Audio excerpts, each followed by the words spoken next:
Hello, bonjour, namaste, ni hao, and ohio, everybody. What is going on? It is Galeriot here. Welcome back to the YouTube channel once again for another Danmachi video. And today, it's the big one. We're here to talk about Volume 18 of the main series. Of course, it dropped yesterday. I think it's actually been exactly 24 hours at the time of this recording since the release of the light novel. And of course, spoilers have been coming thick and fast. Now, of course, we don't have complete details about every single, dialogue and scene from the light novel. We obviously have some general look, I should say, of the light novel more so than anything else. So, of course, this video is going to be an extremely early thoughts and reaction to the light novel's release and the spoilers that we have seen so far, and there will be a more in-depth review once we get a proper English translation, be it in a month's time, 2 months time, maybe the yen press release probably, but I will do a proper review of it in whenever we get a proper translation. But of course, if you guys enjoy this video and you guys like the thoughts I have, please be sure to leave a like. It would be greatly appreciated. And of course, hit that sub button. We're nearly at 1,000 subscribers and nearly 70% of you guys do not subscribe. Hit that subscribe button. It will be truly appreciated. And leave a comment down below if you've seen the spoilers for Volume 18. Let me know what you guys think. I'm very curious to see what you guys have to say. Now, obviously, I have to say this as a disclaimer. If you haven't read the light novels, or if you're an anime only or whatever you may be, and you've not caught up to the light novels, click off the video. You can come back and watch this video whenever you're done reading the light novels and stuff, and you can come back and read it. I've made sure that the thumbnail and obviously the start of this video doesn't have any spoilers, especially as you guys can see, I've got nothing on my screen right now that indicates any sort of spoilers. So like I said, this is the perfect time for you to click off the video if you haven't already, because it's a spoiler video, and then maybe you can come back in the future and watch this video. Now, I'm going to start talking about it from here. So this is your final warning. If you haven't read anything, if you haven't been caught up, leave now, all right? Okay, let's talk about Volume 18 now. The Freya Familia arc is finally over. It's weird to say that because I genuinely thought that Volume 19 would be where it ends. I thought this volume would actually take a more of a preparation sort of route, a preparation novel more so than anything else. I should have realized because of the length of the novel. I think the novel is the largest it's ever been when it comes to the main series for Danmachi, but I thought that, there would be a lot of details in it. We would be looking at Ryu potentially, we would be looking at the Loki Familia, we would be looking at Bell, we would be potentially looking at the past of the Freya Familia and Loki Familia alongside the Zeus and Hera Familias. I thought we would go more in detail in regards to that sort of stuff in order to get to where we need to be for the next volume. But it turns out everything gets done and dusted in this light novel. And a lot of people are, I wouldn't say disappointed necessarily. A lot of people had other expectations, and as a result, Omori Sensei definitely subverted expectations, tremendously so it seems like, because I swear some people had the weirdest sort of ideas. I'm not gonna lie, I saw a comment, all right, and this is not spoilers because it actually doesn't happen, but I guess it's a bit of spoilers because it didn't happen, I suppose. But somebody literally said, oh, I was expecting the one-eyed black dragon to just awaken and then just kill half the familiars in Orario. And it's just like, brother, where did that even come from? Bro, okay, I understand, you want stakes and you don't want a convenient ending. But brother, there was no way the dragon was going to come out of nowhere and just kill half the familiars randomly when another arc is going on. There's no setup, there's no build to it, so in my personal opinion, some people had some weird expectations, some people had some ridiculous expectations when it came to this novel. However, I understand some people who had other ideas of how this was going to be executed, and I understand why they might be disappointed. Personally, I like the light novel. I think I actually dig the way that it was handled. I have some issues for sure, particularly two major issues more so than anything else, but I actually like, for the most part, I actually like the light novel. I actually really like the volume, the details that we've gotten so far. I I'm okay with it. And maybe it's also because I'm biased to certain characters, right? But I think I genuinely like the storyline that Omori set for volume 18. Now, before the volume came out, of course, we had access to the prologue as well as a bit of a certain chapter. Now, in the prologue, of course, they talk about Freya basically, and I want to talk a bit about Freya before we go into what the novel mentions in the prologue. But based on previous novels that Omori has done, volumes 6, volume 7, volumes 9 to 11, volumes 12 to 14, all of them have had a focus on a certain character. Volume 6, Lily. Volume 7, Haruhime. While the War Games and the Ishtar Familia were the main arcs of it, the characters, those two characters were heavily involved in the scenarios with that with the War Games and stuff like that, with the overarching arc of the story. Then we had volumes 9 to 11, which was of course a big focus on Wine alongside the Xenoses and the whole idea of monsters and the dungeons and stuff like that. And then of course volumes 12 to 14 was the expeditions and deep levels, but the focus was on Ryu. Omori Sensei has this habit of making this overarching arc but focusing on a certain character, and we knew already from volume 16 and 17 that the main character outside of Belle was going to be Freya / Seer in this situation, right? And the prologue of volume 18 doubles down on that. You know, it doubles down on that. Double downs on that. We'll go with double downs on that. I struggled there. Let me know what the phrase is in the comment section down below. I struggled there. But it double downs on that in terms of the focus is on Freya. We realize that Freya is a very broken character, and let's be real, Freya isn't inherently evil. She's not a evil character. I know there are some fans out there who believe Freya to be this evil character and somebody who's done a lot of wrong in her time, but she's not inherently evil. She is a bad character, yes, potentially. She has bad characteristics, bad personality, you name it. You could make an argument with that, right? Especially with some of the things she's done in the past, especially in episode Freya, and then of course recently with volume 17 and charming all of Horario basically, right? But she's not inherently bad, and the prologue kind of goes into detail with that in regards to, of course, you know, how in Tenkai she was, you know, treated lovingly by everybody, and she wanted to not be treated like that. She wanted to be treated like normally, but she would never be given the opportunity. And now we also see that happening when we're on Gekkai as well, on Earth as well, in Horario. Her whole familia are fanatically loyal and in love with her. Otaro is fanatically in love with her. Alan, the Gulliver brothers, every one of them are in love with her. And I think that's why even Mia and Anya, to an extent, right, former Freya Familia members, are surprisingly the odd ones out when it comes to that, arguably, funnily enough, right? Obviously having left the Familia, obviously temporarily, they say, but they've left the Familia basically to start up the Hostess of Fertility and stuff, right? And they're away from the Freya Familia, so there's that as well. But for the most part, everybody has treated her so lovingly that she is effectively in this psyche where, you know, you could argue she's a bit egotistical and whatnot, and she's in search of somebody who doesn't treat her that way. And then somebody, you know, another goddess, I think, basically. I need to read the prologue again. I've tried to keep away from everything as much as possible, but I read a little bit of the prologue before I came in to record this video. But if I go over to the wiki, I'm pretty sure it says it here. But yes, a goddess named Idun appeared in front of her. Idun, whose beauty rivaled the goddess of beauties, basically you know, lectured Freya about life advice, and then, you know, she ended up saying that Freya is looking for a concubine or a odor. So obviously then she goes on to look for an odor, and of course Belle is a potential candidate for that. It's why she's you know, so obsessed with him, right? A pure heart, somebody who can be a concubine. And of course in episode Freya we saw with Ollie potentially as a option for Freya, right? So there is that, right? And I think I think Omori did a good job setting that up, you know, because I feel like all along I never thought of Freya as an evil character.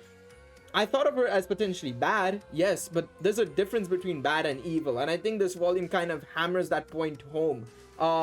So there was that, of course. And then on the other side, we did get a bit of an insight onto a chapter, sort of a mini snippet from the chapter, one of the chapters that is, and obviously it was Ryu going back to the Estrella Familia. Now, I assume this was for her to get her level up finally after so many years, right? It was obviously going to be very interesting to see what her stats were going to look like at level 5 and stuff like that.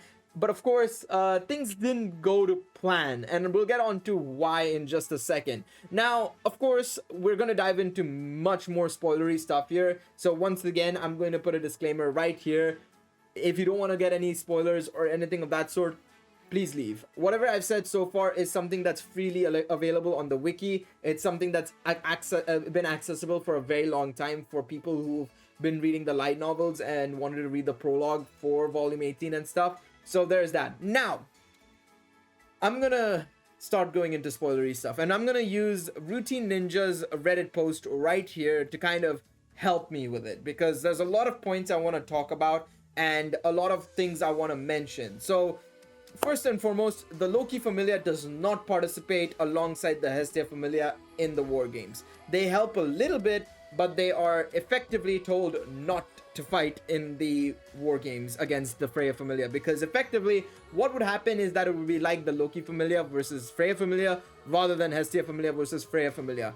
Along with that, Finn has basically been basically met with Royman, the guild sort of head, effectively, to talk about why the Loki Familia can't participate. So it's, of course, he's afraid of all the damages it would cause because the two familiars are fighting against each other. And another reason is that this is an opportunity for a lot of adventurers to rank up, which is, of course, the main goal of the guild. It's the main goal of the guild. It's to try and get as many adventurers as high as possible for the inevitable fight against the one-eyed black dragon. So, of course, if the Loki Familia participates, they take most of the kills, effectively. I say kills, most of the defeats, effectively, right? So, in exchange for Loki Familia complying, they will get important information for something in the Glacier territory, which is level 60 and below. So obviously the Loki Familia is more of a dungeon exploring Familia more so than anything else. So it makes sense why they would get swayed a little bit more by the level 60 stuff more so than anything else, or floor 60 stuff, I should say, rather than, help out the Hestia Familia. That being said, it doesn't mean they didn't help out. Eyes was directly forbidden by Freya to not get involved with Belle's training at all, but Tiona and Tiona end up helping Belle, and Finn helps Lily with advice in terms of the war games and training how to be a commander and details about Freya Familia and, the operations, basically, information, effectively. So, in my personal opinion, I'm okay with this. I think a lot of people were expecting the Loki Familia to help out the Hestia Familia because there was no other way the Hestia Familia would have won. And I absolutely agree with that. I think it was looking like a dead certainty that the Hestia Familia would lose in any other scenario where the Loki Familia doesn't help them at all, right?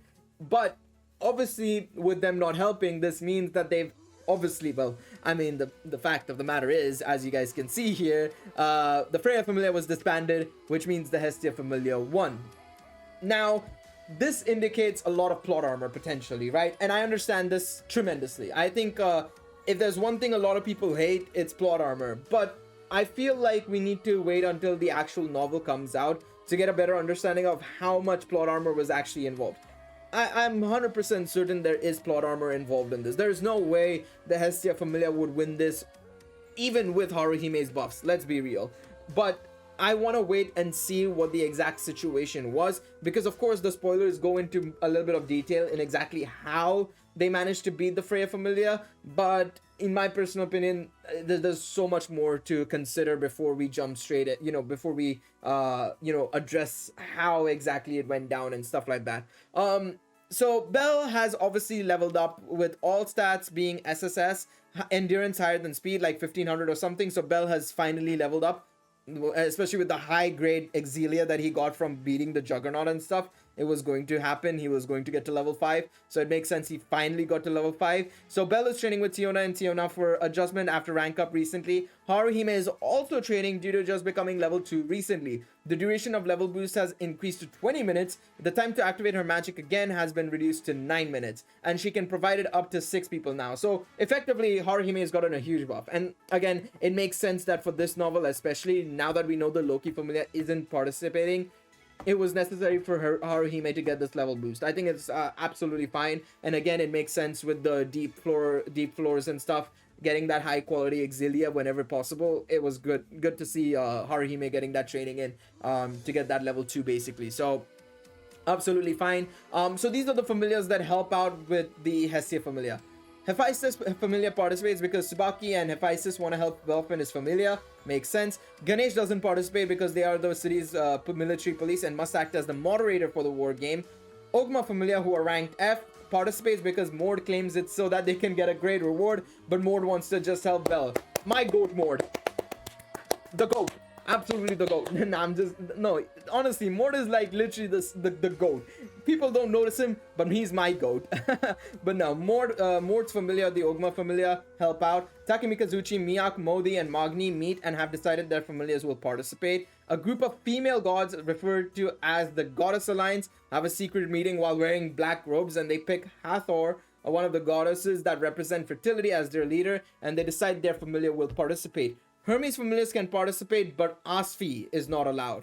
Around this time, the format of the war game is revealed. I'm very curious as to what the format is, but effectively, almost every familiar is willing to participate outside of very few familiars like Ganesha, which makes sense because there's a city's military police, as well as, Loki familiar, which makes sense. I think almost nearly all familiars that are notable are helping out with the war games, basically, which is insane. That doesn't mean that it's enough though, because we'll come on to it in just a moment. Bell is reunited with everyone at the Hestia Familia home. Even Mord is there. To prepare for the war game, Welf has decided to create many Crozo magic swords because his own magic sword's firepower depends on the user. Everyone then discuss their strategy for war game. So far everything makes sense, right? Everything is in line with what I was expecting, to be quite honest. Like I said, I was kind of expecting this volume to be sort of like a preparation volume, you know? I wasn't expecting it to be like, oh, the fight is going to happen in this volume. I thought it was going to happen in the next volume, in volume 19, and maybe then we would get a bigger like set of chapters regarding the fallout of it and everything, right? I assume we'll still get the fallout of it in the next volume, right? But the big fight and everything happens in this volume, basically. So Freya Familia has 157 members, or over 5,000 if non-combatants and believers are included. They have a large number of second-tier adventures and a largest number of healers that a Familia has in Orario. The level 3 and 4 members alone are equivalent to 20 middle ranked familiars, which is insane. You have to remember that the Freya familiar is strong. They are literally the second, or you could say joint strongest familia alongside the Loki familiar. So it makes sense for them to have that many members and combatants in order to combat the rest of Orario, basically, because effectively what's happening here is that it's Freya familiar versus rest of Orario, excluding 1 or 2 familiars, basically, right? Finn visits Lily and offers her information on everything on Freya Familia. He also offers to train her how to be commander, capable of commanding the entire coalition of familiars, which she accepts. You know what this reminds me of? I'm trying to remember exactly what this reminds me of, but it reminds me of something that a book that came out a while back, where it was like coalitions of a certain set of groups fighting against one common enemy, and it was really cool. So it reminds me a lot of that, but I like this idea. Again, it makes so much sense. If you can't have the Loki familiar, get everybody else involved, get as many people as possible involved so that you can have the higher numbers possibly, right? So it's very important. So now we get into the fight a little bit, but I want to see if there's something else in here as well, potentially. I want to see if there's something else in here. Okay, so while that was happening, we were talking about Ryu, right? Of course, you guys can probably see some of the other spoilers while we're here, but I want to go over this point in particular. So I mentioned that Ryu went to the Astrea Familia to get her level up, right? Or I should say, she went to Astrea to get her level up, not the Astrea Familia. The Familia is pretty much dead, let's be real. It's only Ryu pretty much right now. with some others as well. I think there's 1 or 2 more members as well that are still around, but yeah, Ryu's the only main one left.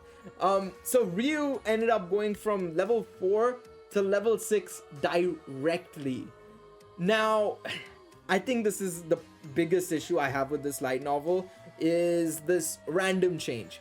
So far, we've had no indication of this being possible. In fact, I think we've had more indications of it not being possible, actually. A direct level up from one level to the other has been practically impossible. We've never seen it. So the fact that we're now getting this situation where Ryu has gone from level 4 to level 6 directly, as long as they've obtained high quality or high grade Exilia for 2 rank ups, their level would just increase by 2.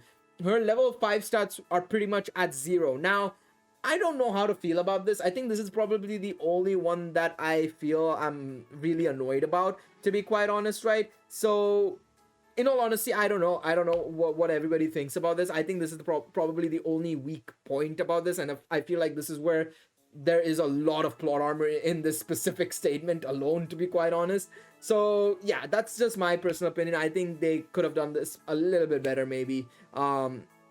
Even if it was a jump from level 4 to level 5, you know, splitting up the Exilia or whatever it may have been, you know, some way of cheating the system, I think I would have been fine with it. But the fact that it goes from level 4 to directly to level 6 is a little bit weird when, you know, so far the evidence suggests it's not possible. So yeah, that's the only really like bad part, I would say. Like, Omori could have probably done a little bit better there, you know, just a teeny tiny bit better than better there.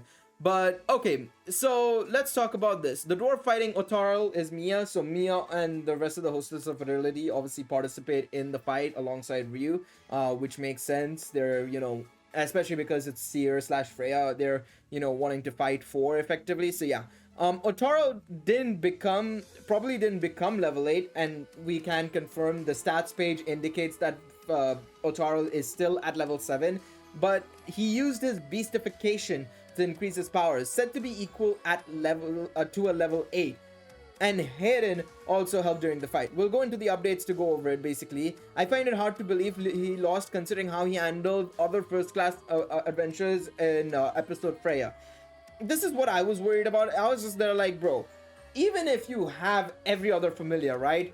Otaro versus even, let's say Ryu at level 6, Mia, I'm pretty sure is also level 6 if I recall correctly. I need to double check, but I'm pretty sure when Mia left the Freya familiar, she was at level 6. If I'm not mistaken, she was level 6 as well. Then you have, say, Belle at level 5 now, and you have given them, Mia was level 6. Okay, I had to just double check. I wanted to double check because I wasn't sure exactly if she was level 5 on the higher end of level 5 or she was just at level 6.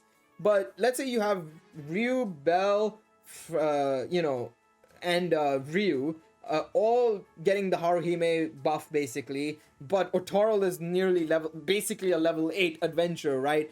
It's difficult to imagine how that would work. So if Hayden has helped in the fight, they're all, you know, max level pretty much, you know, getting that super boost from Haruhime basically. Also, I'm just looking at something right now to just double check something. But if they're getting that super boost from Haruhime, it lasts longer as well now because she's level 2. And you have all the skills of all these individuals, including the new skills of Ryu and Belle.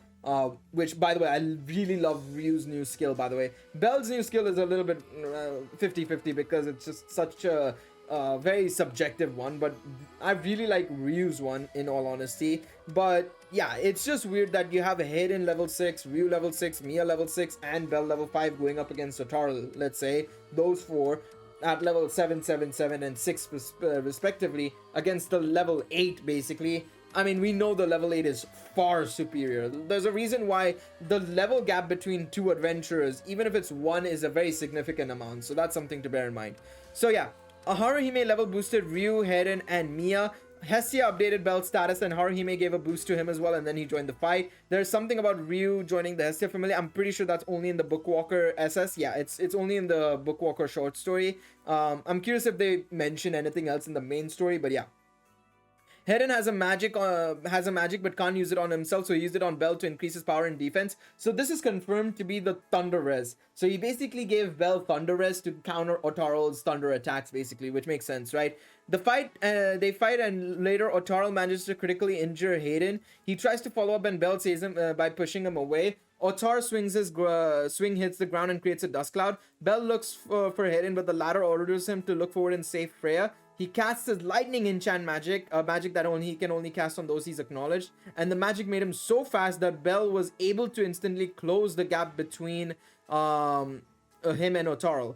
The finisher on Otaro is Mia's hit with her shovel, plus a flurry of punches, Ryu's luminous wind, and Bell's 60-second Grand Bell punch plus firebolt. It sends him flying, but Otaro gets back up and returns to the arena. However, the damage causes him to get down on a knee. Actually, one second. I want to see this. Okay, Hayden has a magic but can't use it on himself, so he uses it on Bell to increase his power and defense. Now, I want to go back to that for a moment before we continue on in regards to the freeing of Freya and stuff that you guys can see here.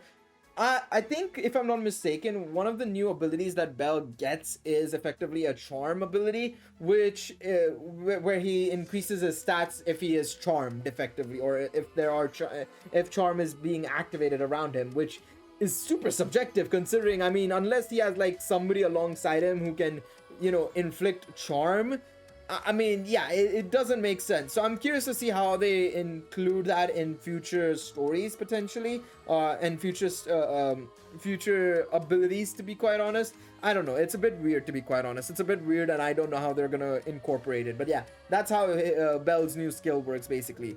Otaro asks if he can free Freya, stating that he'll give him 5 minutes to prove it. He needs 5 minutes to recover, or else he'll come after him.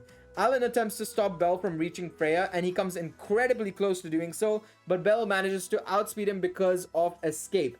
Alan orders Freya's 4 guards to stop him, who I assume are the Gulliver brothers, but Welf wipes him out with Will-O-Wisp and then takes out Alan with Kazuki. The contract Eyes made with Freya in SO11 is referenced, which is really nice. Again, I really like when they cross-reference the stories, to be honest. What Freya wants from Eyes is that she is not allowed to get involved with Bell until the war game starts. So Bell cannot train with Eyes before the war games.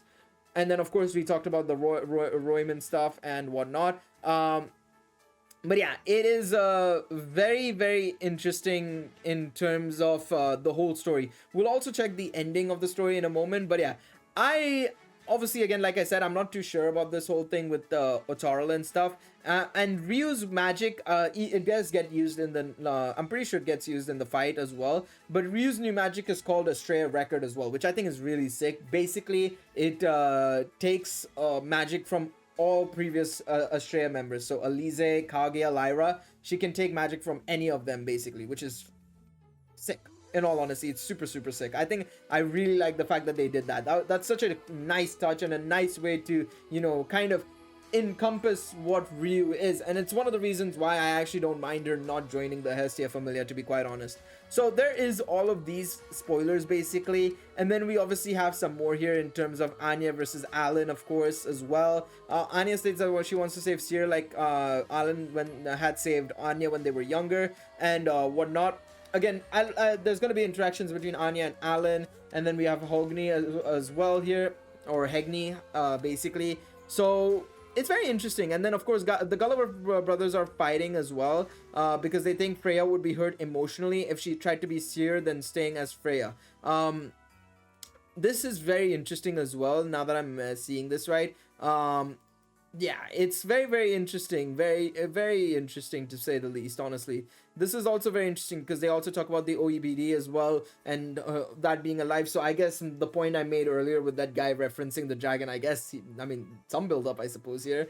But yeah, Hogni seems to be on the side of Bell, it seems like, as well, Hogni and Herin, which is also very interesting because I assume it means that everybody has split opinions on what is best for Freya, right? And again, I think that's what it is at the end of the day, because we obviously talked about it right earlier on in the video. This is a story about Freya, basically, right? And I think they've done a good job in making it making us show the depths of which it gets to when it comes to Freya's fanatical loyalty that some of these characters get, you know, for Freya, I should say, the fanatical loyalty towards Freya that some of these characters have. Some of these characters want Freya to be better because they want Freya to be better, not, oh, I want her who's in love with me or who loves me, somebody like that. No, they want Freya to be better. They want Freya to be better. So that's something that's better.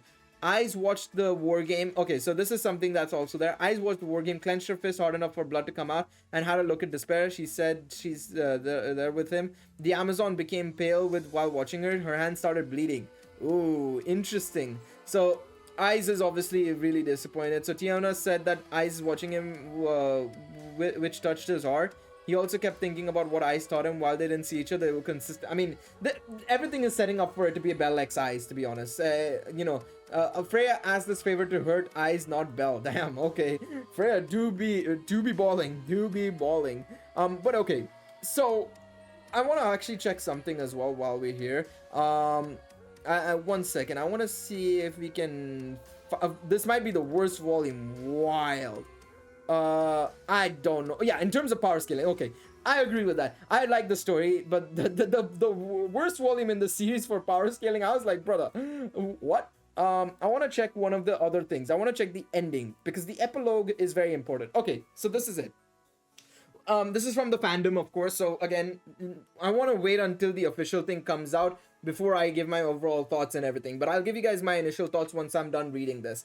In the epilogue, the Freya family gets disbanded. The members initially refuse, but Freya convinced them to deal with it. Freya is to be expelled from Orario, but not be sent back to heaven, despite what some wanted. Freya visits Mia one last time for a drink. Mia tells her to pay. Freya says she can't because she has no money except the clothes she's wearing.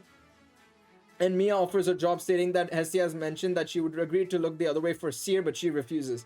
She leaves and Belle stops her outside. Belle says that she doesn't really want her to leave, but she tells him that she will, though she will assure him that she won't do anything anymore because Belle saved her. Freya attempts to leave again, but the waitresses blocked her. Freya puts her on her hood and attempts to walk by them, but Ryu stops her and asks her, "Isn't there something you have to say to us?" Freya apologizes, but Ryu slaps her. I love Ryu, man. Ryu's one of my favorite characters. It's why she's always in my top 5, man. And tells her to take responsibility for letting her live back when they first met, and that she'll make her pay for it with her life, and orders her to stay with them. Chloe and Lenore agree, and Anya begs her not to leave. Belle approaches and tells Freya the same line she told him earlier when she asked him, "What would you do if I become weird?" The waitresses found it cringy, so there was a moment of silence, and the main waitresses looked at him with cold eyes, with Freya recalling that she had said that. Belle explains that he'd watch over her so that she could be happy with Ryu and the others, and asks her to tell him the real her. Freya says that she wants to stop becoming being a goddess and be with them as Seer, and then the waitresses have a good group hug and the other waitresses cheer. Above the former members of the Freya family watched over the scene when Alan asking Hayden if he was satisfied. Hayden didn't know if this was the best choice, but it wasn't bad. Horn expressed her dislike of Belle, but thanked him for saving us, Seer. Okay. What do I think about this volume? I think it was great, in all honesty. I think this was absolutely what I wanted, to be quite honest. I wanted it to be a focus on Freya and saving Freya from herself.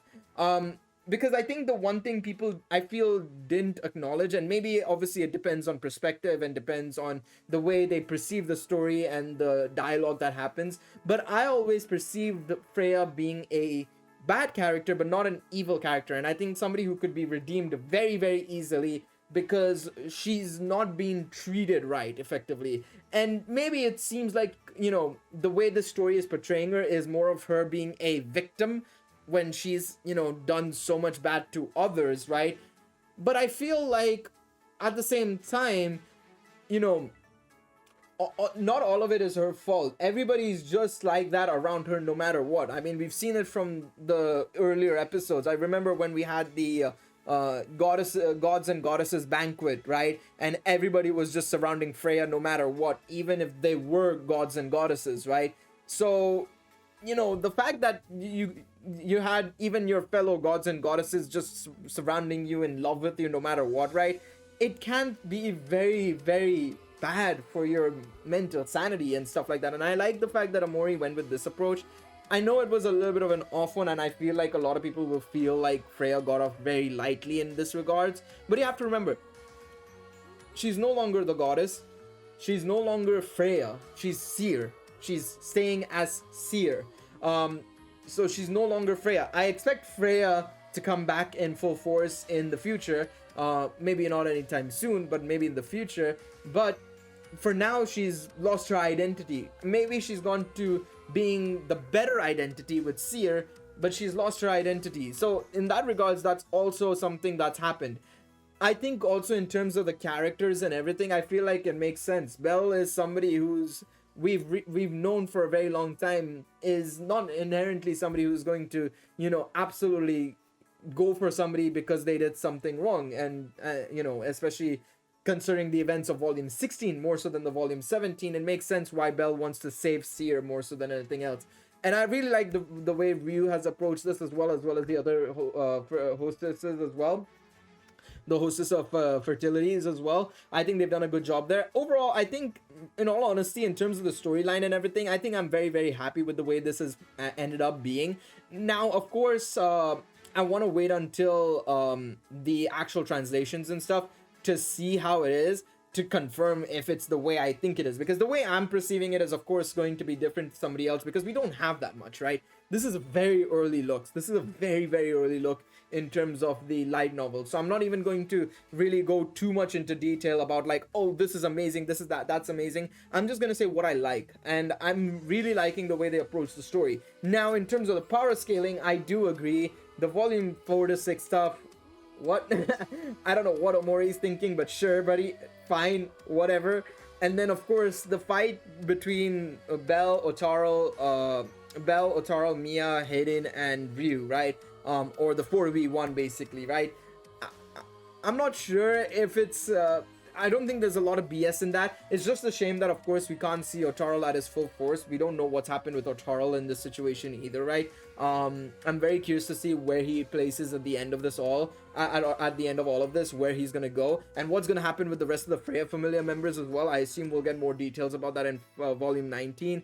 Are some members going to join the Hestia Familia? Are some of them going to join the Astrea Familia, maybe? Who knows, you know? So I'm very curious to see what exactly is going to happen in the upcoming novel as well in terms of the Freya Familia. Because I will say this, the disbanding of Freya Familia that's a bit of a shocker, you know? I'm actually kind of surprised about how the length that they went to, or Omori went to just get it done, you know? Fair enough. I have to you know, he committed to it. He absolutely did commit to it.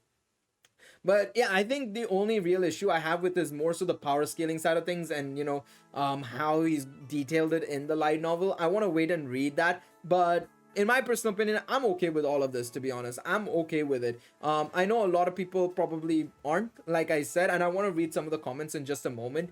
But generally speaking, I think I like the direction Omori has taken. I like the fact that Freya has effectively been, well, I wouldn't say redeemed necessarily, but corrected, shown the way, as they would say, you know? She's been shown the way, and overall, I think I think I like it. I think this is probably, I don't know if it would end up being my favorite arc. Again, I want to read the light novel before I say, you know, confirming it's my favorite novel. Of course, being Freya centered helps a lot, but I want to see what exactly is happening in terms of the power scaling, the actual translations, and the dialogue, and how it's actually tonally mentioned and stuff, and some of the other details. Because of course, this is, you have to remember, what spoilers we have is effectively, you know, from a nearly, what is it, 600 page book or something like that. I think it's a huge book, right? It's a 600 page book basically. Yeah, 640 page book. There's so much more details that we haven't been able to read, you know, just yet.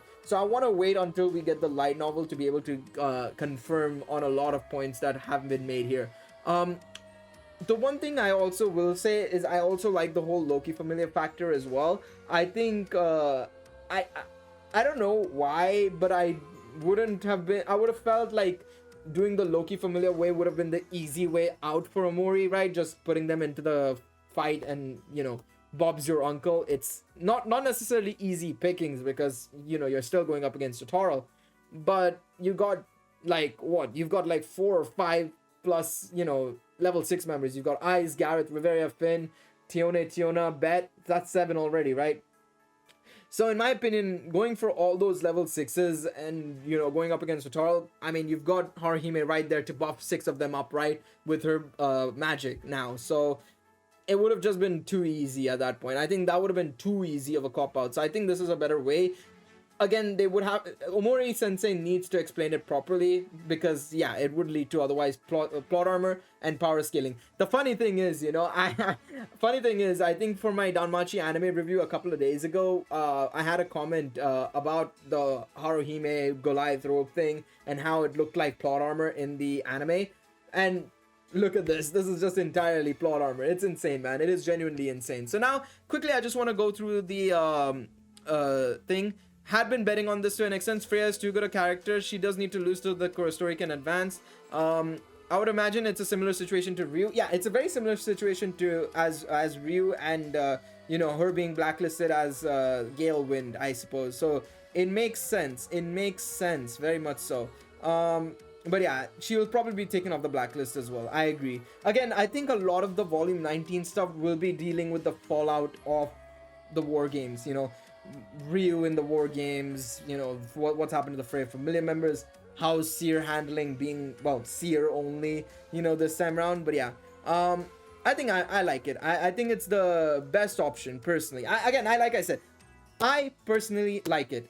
The only thing I really don't like, well, yeah, the charm ability as well, like, brother, it's kind of useless in all honesty. But yeah, but we'll have to wait and see on how exactly it's executed, to be honest. But yeah, I'm really like, okay, wow, hang on a second, what, bro, I swear yesterday when I was going through the entire Reddit and stuff, everybody was hating on the ending, bro.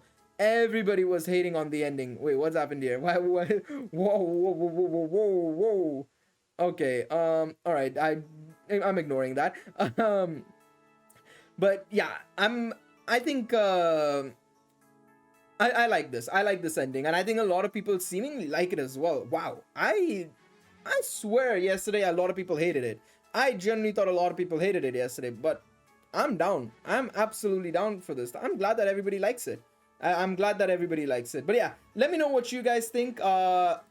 I'm curious to see what you guys have to say down below. This was a 40-minute video. Damn, I didn't expect to take this long for a initial review, to be honest. I wasn't expecting it. I wonder how long the full-on review will be in a couple of weeks time, or whenever we get the actual translations.